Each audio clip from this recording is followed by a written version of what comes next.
and we'll probably undoubtedly run into logs during this. I don't know where. I haven't studied it enough yet to know where logs come in, but we'll just go in order. And unless you come across something in your math class that you want to deal with, always feel free to let me know what that is, and we'll jump to that subject. Okay. Looks like last time we got through number 20. So let's pick up from there. Oh, yeah. I remember these problems. I question why these problems are on this thing at this point. But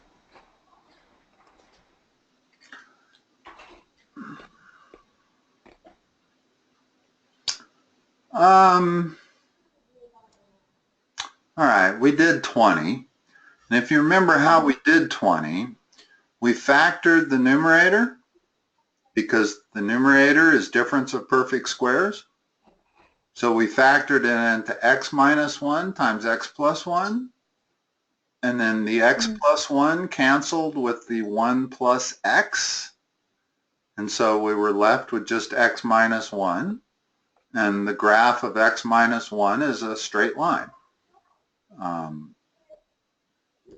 So that's how we did 20. There's a further consideration on number 20, is that x can never be minus 1. In other words, the one consideration you always have to make is to make sure you never divide by 0. Okay. Okay. Let's look at 21. Everything up until 21 was linear, meaning you could draw it with a straight line. Well, not really. 19 was not linear. But everything they're talking about in this graphing on the plane is that's a straight line. That's linear. And 20 ended up being linear because it ended up being y equal x minus 1, which is a linear function. Well, 21's a little different. 21 is a quadratic. So what's this going to look like? You know the name of the shape? A U? Yeah, parabola. Parabola. Well, and a U is fine. I have no problem with that. As long as you know what it looks like this, okay, which is a U. So the question is how would we graph this, sketch a graph of it?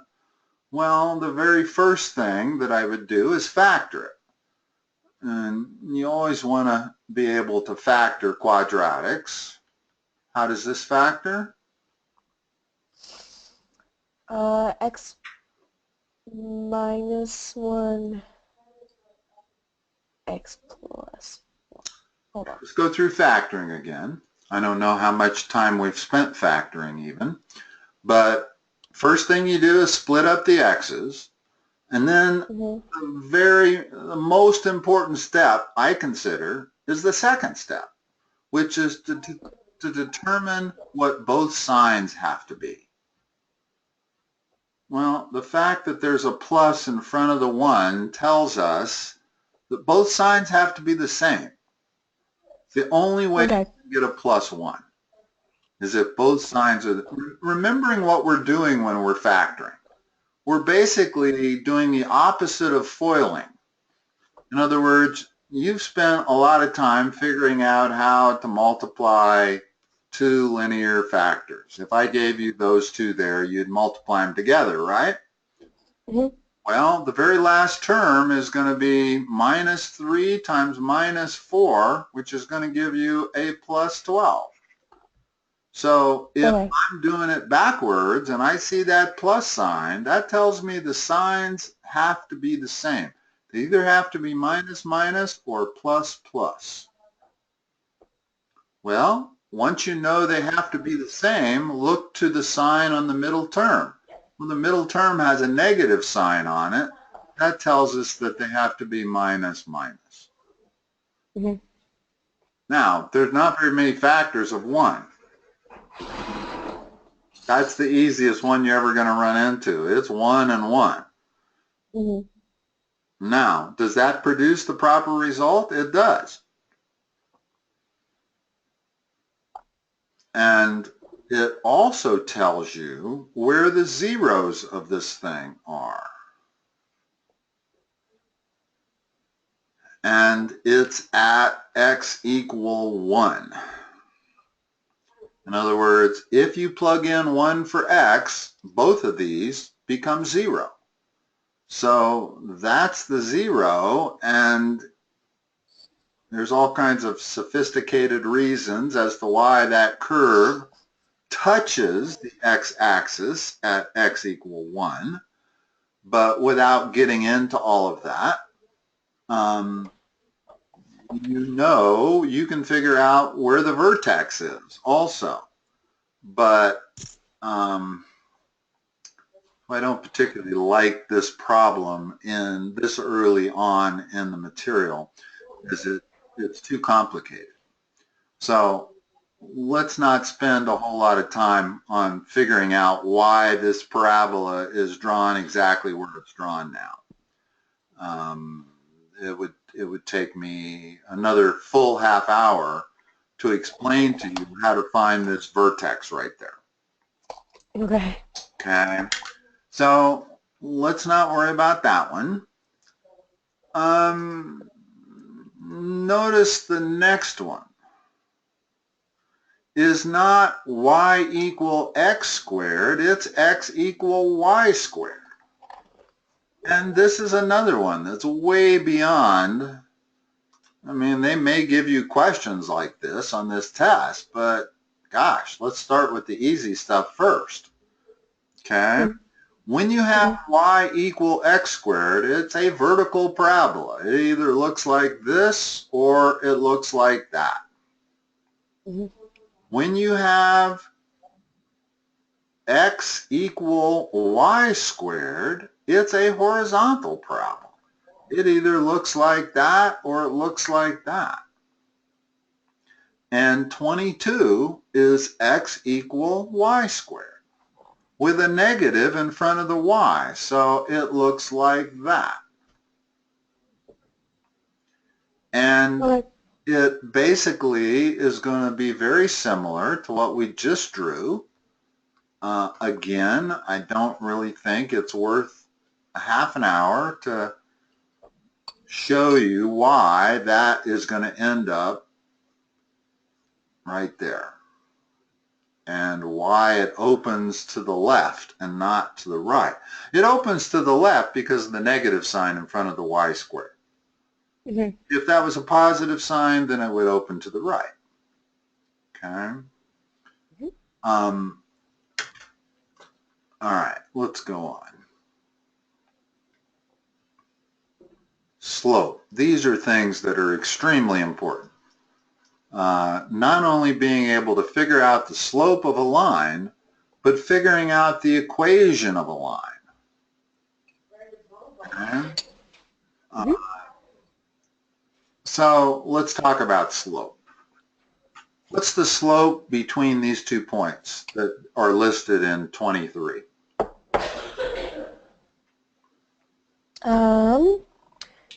To be two. First of all, tell me what the verbal definition of slope is. Is it just the rate of change? Rise over. Rise over. Okay, got that. This is what you want to remember for the next 10 years. Okay. Because if you remember this, you can always figure out the rise is the difference in the y coordinates, right? And the run is the difference in the x coordinates. So that translates to y sub 2 minus y sub 1. That's the difference in the y coordinates. The difference in the x coordinates is x sub 2 minus x sub 1. Well, that's pretty complicated and tough to memorize. So what I tell everybody is just memorize rise over run, and you can always figure this out. So if my 2 points are 3, 5 and 7, 3, then what is y sub 2 minus y sub 1?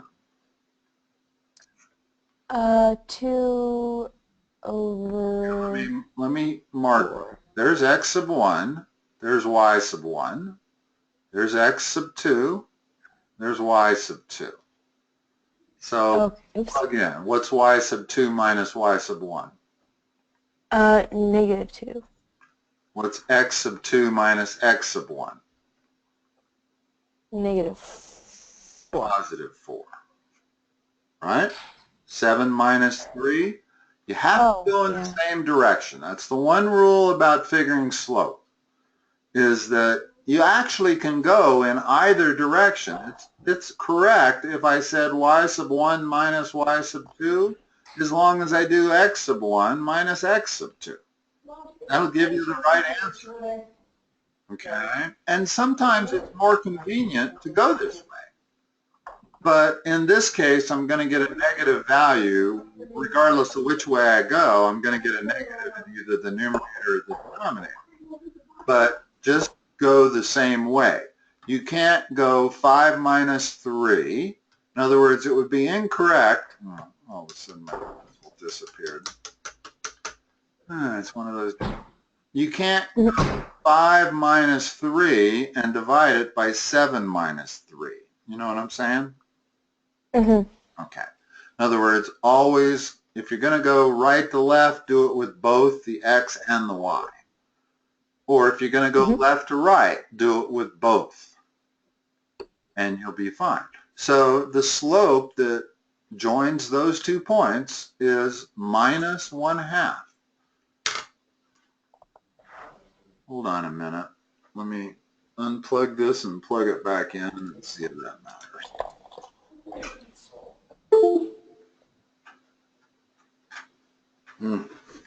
It's so dark I can't hardly see how to plug it back in.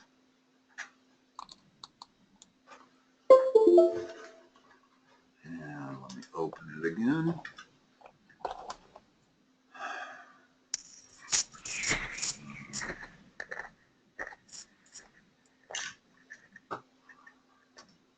Just a second. Sometimes it takes a while. It has to do its thing. Okay, good. Yeah. All right. So if we go to number 24. So you should be able to figure out the slope between any 2 points. Okay? In fact, I'm going to give another problem here. It's not enough to just know the slope. Let's figure out the equation of that line. Okay? Okay. That's a problem that you definitely have to know how to do. That's probably the most fundamental thing of algebra, is being able to figure out the equation of a line between 2 points. Well, what's the general format for the equation of a line? Y equals mx plus b. All right. Now, we just figured out the slope. So we know the slope is minus 1/2, right? It came out to be minus 2/4. So that's m. We don't know what b is, but if I can figure out b, then I've got the equation of my line. Well, the fact that the line goes through both of those points means that I can plug in either point for x and y and solve for b. Well, let's take the 2 smaller numbers, 3, 5. Well, 5 is the y. The x is 3. And now there's only one variable, b, and I can solve for b. Okay, b ends up being 5, 6.5.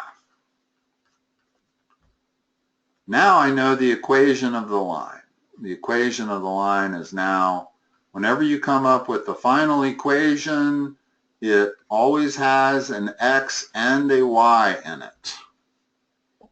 But you've spelled out what m is and what b is. So when you're asked to come up with the equation of a line, that's how you do it. All right. First, you figure out slope. That's the most important thing. Once you've figured out slope, you only need one point that's on that line in order to solve for b. I could have used either point. Now, as long as we're talking about lines, if I said to you, there's another line that is parallel to this line, what's the slope of the line that's parallel? So what is the slope of the parallel line? Would it just be the same one? Yes, parallel lines all have the same slope. And the other question you're going to get asked a lot is, what is the slope of the perpendicular line? In other words, if I drew that line and then drew another line perpendicular to it at a 90-degree angle, what's the slope of the perpendicular? You have to do two things. Is it What do you think it is? just 2? Yeah. Positive It's 2? a negative reciprocal. In other words, you always have to do two things to find the slope of the perpendicular. You have to change the sign and you have to flip the fraction. And the thing I tell everybody is, just remember you've got to do two things. Because when people make a mistake, it's usually they only do one of the two things. They change the sign and turn it into plus a half, or they flip it and they don't change the sign. In other words, they might turn it into minus 2. So always make sure you do both things. So being able to solve for a parallel slope and a perpendicular slope are big skills in math. Okay. Okay. Now let's look at question 24. Here they give us the 2 points and they want the slope joining the 2 points. But their 2 points are not normal points. That's the x-coordinate. And this is the y-coordinate. Okay? So slope is going to be what?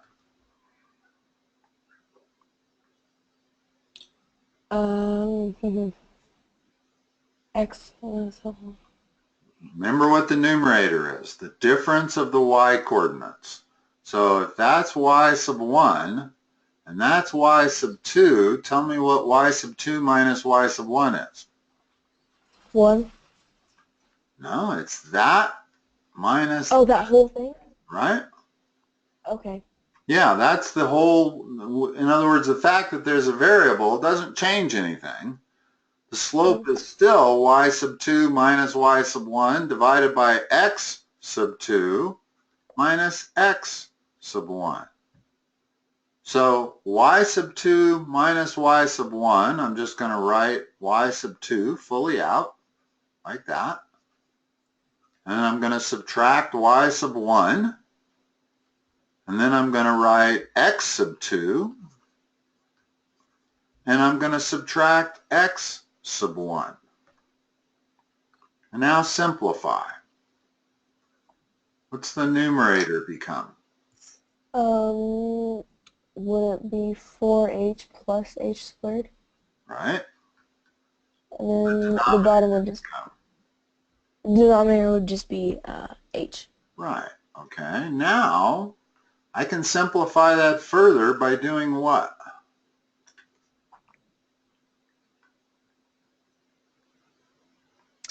I can divide the top and the bottom by h. Okay. The other way to think about it is, let's factor an h out from the top. Okay? If I factor the h out of the top, I'm left with this. See that? Uh-huh. Now I still have the h in the bottom. Now I can divide top and bottom by h, and this is my answer. The slope is 4 plus h.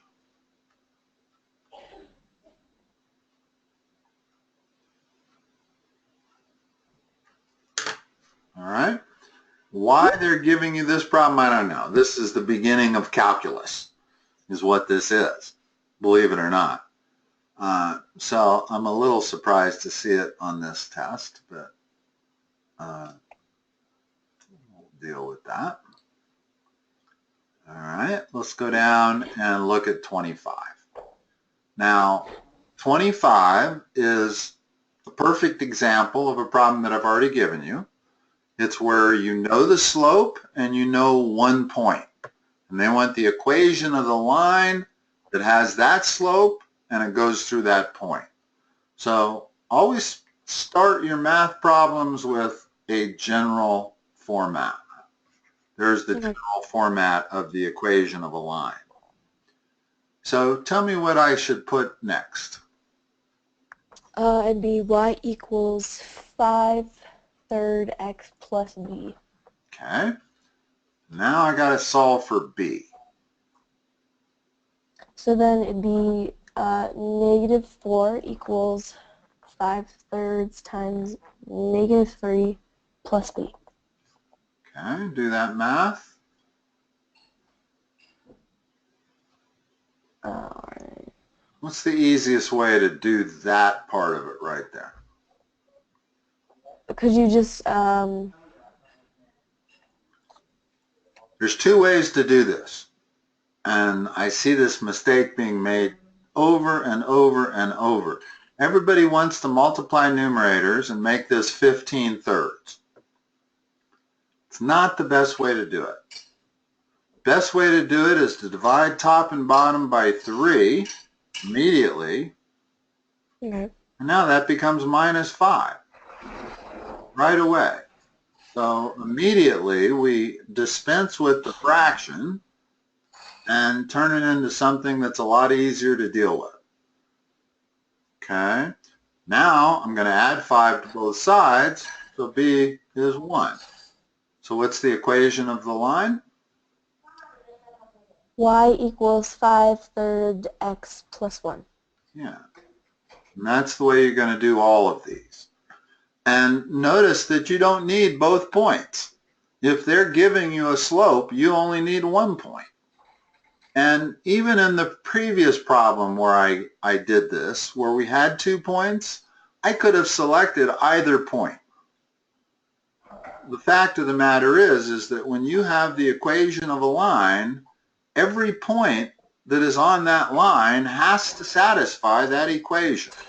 I could say there's 10 points on that line. There's an infinite number of points on that line. But I could give you 10 points on that line, and every single one of them would have to satisfy this equation. In other words, when I plug in the x and the y value of that point, this equation better stay an equation. All right. Let's look at the next one here, 26. Find the slope and the coordinates of a point on the line whose equation is this. Well, now notice this is not in y equal mx plus b format. So let's put it in that. Okay. First of all, in order to find the slope, I'm going to need it in that format. So what's the first thing I need to do?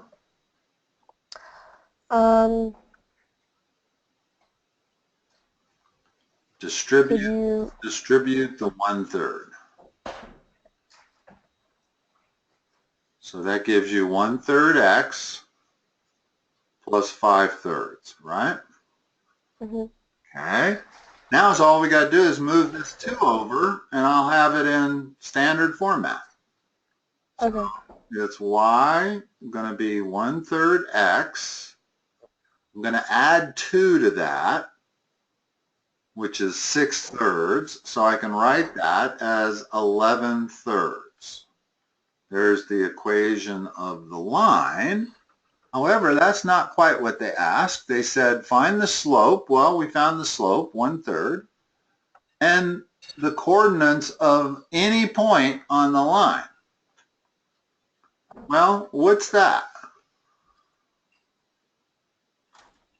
In other words, when I've got it in y equal mx plus b format, what is b? Is it the y-intercept? Yeah, that's a point though. So what's one of the points on the line?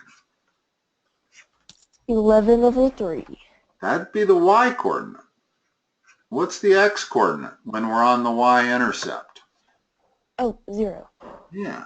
So there is a point that's on that line. In other words, once you know the y-intercept, then you know a point that's on that line, because the y-intercept means, by definition, that x is 0. Just like the x-intercept means that y is 0. Remember those two things. Y-intercept means x is 0, x-intercept means y is 0. Okay. For example, what if I had the following?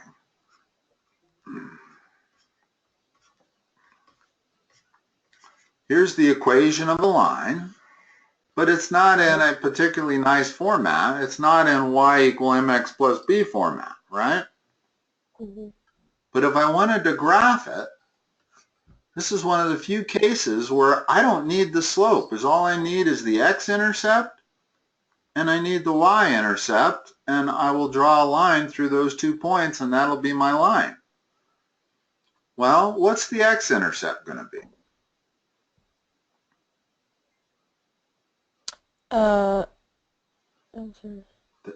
Remember what I said, the x-intercept is where y equals 0. 0. So what's the x-intercept going to be?